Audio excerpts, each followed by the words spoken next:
पुढे माननीय गेलो आपण. अध्यक्ष महोदय, काल गिरणी नारायणभाऊ परत येतो. कामगारांचं एक आंदोलन मुंबईमध्ये आझाद मैदानामध्ये झालं आणि त्या आझाद मैदानाला जे आंदोलन झालं त्याला भेट देण्याचे आदेश मला राज्याचे उपमुख्यमंत्री आणि गृहनिर्माण मंत्री आदरणीय एकनाथ शिंदे साहेबांनी दिले होते आणि तिथे गेल्यानंतर ते शिष्टमंडळ होतं, त्यांनी बैठकीची मागणी केली होती आणि आज 4:30 वाजता आपल्या विधान भवनामध्ये या बैठकीचं आयोजन करण्यात आलं होतं.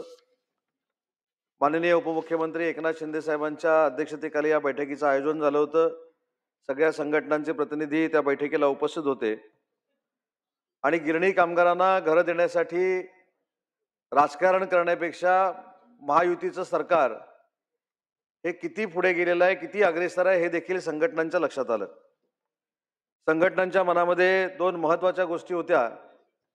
गिरणी कामगारांना सेलूमधील घरं जी देण्याचा निर्णय शासनाच्या वतीने घेण्यात आलाय, तिथं ती घरं घेण्याची सक्ती शासनाने केली अशा पद्धतीचा गैरसमज पसरवण्यात आला होता.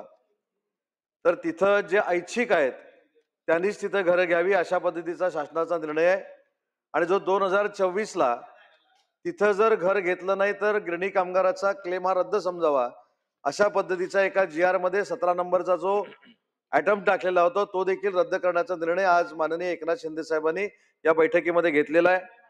आणि सगळ्यात महत्त्वाचं, गिरणी कामगारांना आनंद वाटेल, त्यांच्या कुटुंबांना आनंद वाटेल अशा पद्धतीचा निर्णय आज बैठकीमध्ये झाला. तो म्हणजे मुंबई आणि मुंबईच्या लगत ज्या ज्या ठिकाणी जागा आहेत तिथं गिरणी कामगारांना घरं देण्याचा निर्णय आज माननीय एकनाथ शिंदे साहेबांनी घेतलेला आहे. दुसरी महत्त्वाची गोष्ट, जिथे SRA प्रकल्प चालू आहेत मुंबईमध्ये, त्या SRAच्या प्रकल्पामध्ये देखील काही कोटा हा गिरणी कामगारांसाठी ठेवावा हा देखील निर्णय आजच्या बैठकीमध्ये झालाय. आणि शेवटचा निर्णय आजच्या बैठकीमध्ये झालाय की जी गिरणी कामगारांची एक मागणी आहे मिठागराच्या संदर्भातली, तो देखील प्रस्ताव सकारात्मक शासनाकडनं केंद्र शासनाला पाठवण्याचा आज निर्णय झालाय.